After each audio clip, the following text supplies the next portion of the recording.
c'est parti, une nouvelle journée. En plus, il fait beau, mais si vous ne pouvez pas venir vous entraîner en extérieur à la salle, et ben, vous allez pouvoir faire tout le WOD chez vous parce qu'il est faisable à la maison. Il suffit juste d'avoir soit un kettle, soit un dumbbell. Si vous n'avez pas de kettle, de dumbbell ou de plate, éventuellement prenez un sac à dos chargé, c'est pour faire du kettlebell swing. Mais avant ça, on s'échauffe, on écarte les bras, on resserre comme d'habitude, échauffement articulaire une dizaine de fois.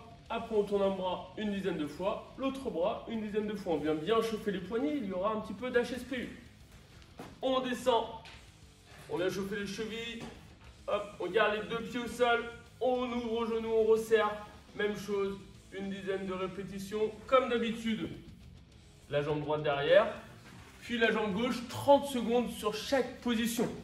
Ok, respectez bien ce petit temps, n'allez pas aussi vite que moi, respectez 30 secondes sur chaque position. Ensuite, sur l'échauffement, on va faire un échauffement un petit peu global. Global, comme ça vous permettra d'être bien chaud pour les deux mouvements sur le skill. On va faire 10 squats. On descend, on remonte. Une fois qu'on a terminé les 10 squats, 10 fentes, 5 à droite, sans changer. 5 à gauche. Une fois qu'on a terminé les 5 à droite, 5 à gauche, 10 pompes et on terminera sur 10 burpees. 10 squats, 10 fentes, 10 pompes, 10 burpees. 3 tours, c'est l'échauffement.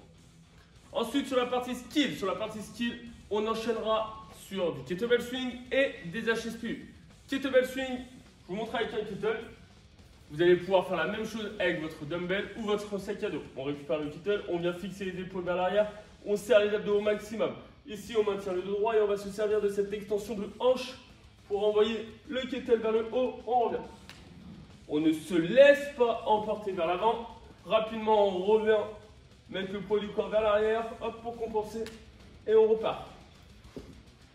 On partira sur un EMOM de 6 minutes où il faudra faire entre 8 et 12 répétitions en kettlebell swing, suivant le poids que vous avez.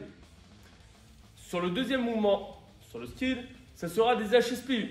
HSPU au sol, comme d'habitude, les deux pieds au sol, hop, les mains, on descend, on pousse les fesses vers l'arrière. Donc c'est la solution la plus facile.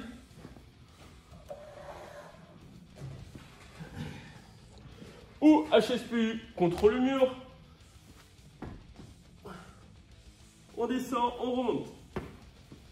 Ok, même chose, c'est un EMOM de 6 minutes où il faudra faire entre 6 et 8 répétitions suivant comment vous êtes facile au niveau des HSPU. Si vous êtes contre le mur, on n'oublie pas, on vient chauffer les cervicales, main sur la tête.